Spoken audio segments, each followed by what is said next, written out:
Now in News 11's early edition, President Trump making moves to his America First agenda and upending how hundreds of organizations get money. Find out how the pause on federal funds may leave many in limbo. And an update from the southern border where U.S. Marines are reinforcing the wall. We share the latest on the declared national border emergency.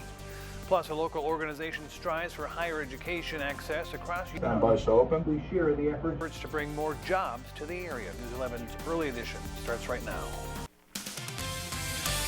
Live from Studio A in Stand by, anchor. Calexico, throughout Imperial Valley, Yuma, and streaming live on KYMA.com.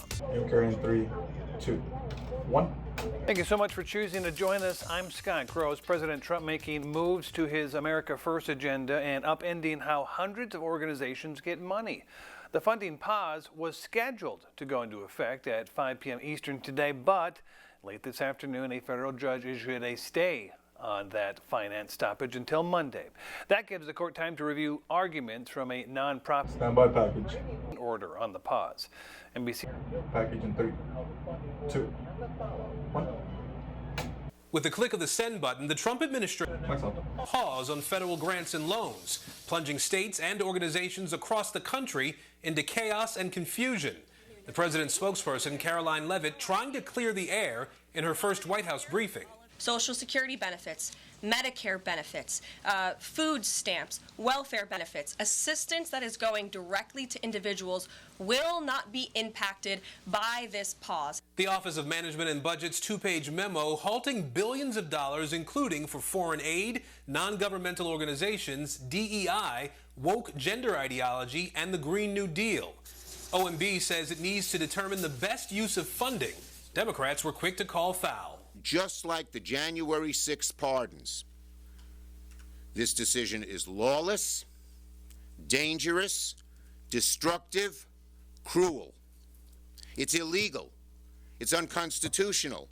The memo also noted an exception for Social Security and Medicare and direct payments to individuals, but doesn't specify what programs that includes. Even Republicans questioned that move. All I can say right now, I hope it's short-lived. There's no reason for the disruption. This stuff is approved by Congress, and it's already been signed into law. So I would say disagree with it. The rapid-fire changes coming as immigration raids ramp up. 1 minute now, Melissa. 1 minute now. Kristi Noem gets a first-hand view as President Trump continues to reshape the government to his agenda. In one of his first actions, President Trump signed an executive order doing away with birthright citizenship, which is enshrined in the Constitution. That was quickly challenged in court, and a federal judge in Washington state ruled against the Trump administration. The president's team has appealed that ruling and says it's ready to fight all the way to the Supreme Court. In Washington, Aaron. U.S. Marines are reinforcing the southern border wall after President Trump declared a national border emergency after taking office. The Department of Defense announced that approximately 1,500 active duty personnel from the U.S. Army and the U.S. Marine Corps will be deployed to the southern border last week. These personnel are in addition to the approximately 2,500 service members already deployed to support the U.S. Customs and Border Protection's southern border mission. The Department of Defense said the Stand by, anchor. members would first work to build physical barriers to try and stop illegal crossings. And a convicted drug offender who tried to sneak through the Sonoran Going to full screen. Full screen in 3, 2, 1. 5-year-old Luis Reyes Beltran Cardenas. Last week, Beltran Cardenas was deported in November of 23 after serving 5 years in prison for narcotics possession for faces new charges for illegal re-entry before he's sent back to Mexico.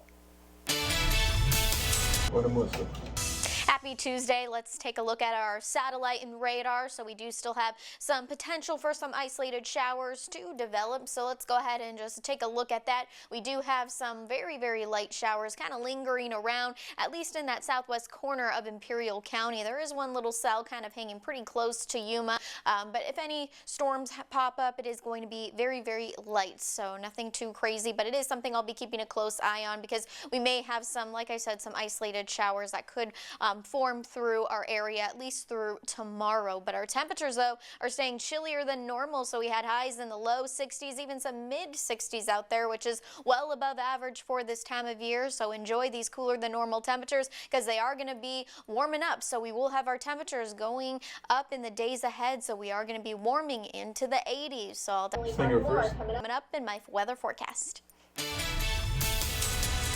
Brawley police are still looking to find out who shot a Brawley man multiple times at a gas station. The 21-year-old man was gunned down Saturday night on the corner of Cesar Chavez Street and Main Street. The Brawley Police Department says most of the bullets hit his torso. Speaking to witnesses, it looked like there was multiple suspects in the area that just scattered after the shooting. So unfortunately, we don't have too much identification on the actual shooter. Raleigh police say the suspect used a .45 caliber handgun in the shooting. Police do not know if there is a connection between the suspect and the victim. As this case, You're first and into the anchor. Raleigh police say the victim is expected to survive. The Yuma Fire Department strike team has safely returned after helping battle the massive Palisades fire in L.A. YFD Fire Captain Chris Leo says one of the most challenging things was always being on high alert and preparing for anything to happen. So we're working from 6 p.m. to 6 a.m.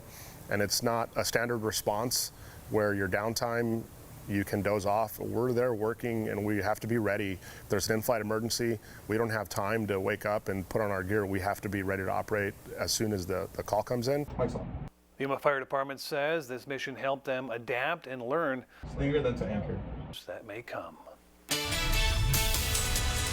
On watch, the Yuma Fire Department has been on the front lines of protecting humans no matter who calls for what they may face. Different type of fires affect us throughout our community, but it's the dedicated work from our first responders that would continuously answer the call and keep us safe. YFD says that the community must be vigilant in keeping themselves safe, but YFD will always be on call to help those who need them. If you do experience a fire, number one is get your family out of the house. There's nothing in that house that we want you to risk your life. Just call 911, get to a meeting place, and then wait for the fire department to arrive. Sunrise anchor Jalen Fong spoke to our local firemen and the personal connection they have in keeping our Slinger first then to anchor. See it right here tomorrow on News 11. A local organization has been striving for higher education access across Stand by Minnie. 5 years. News 11's Valerie Rodriguez shares with Minnie in 3, 2, 1. locals. Elevate Southwest wants to bring more jobs Myself.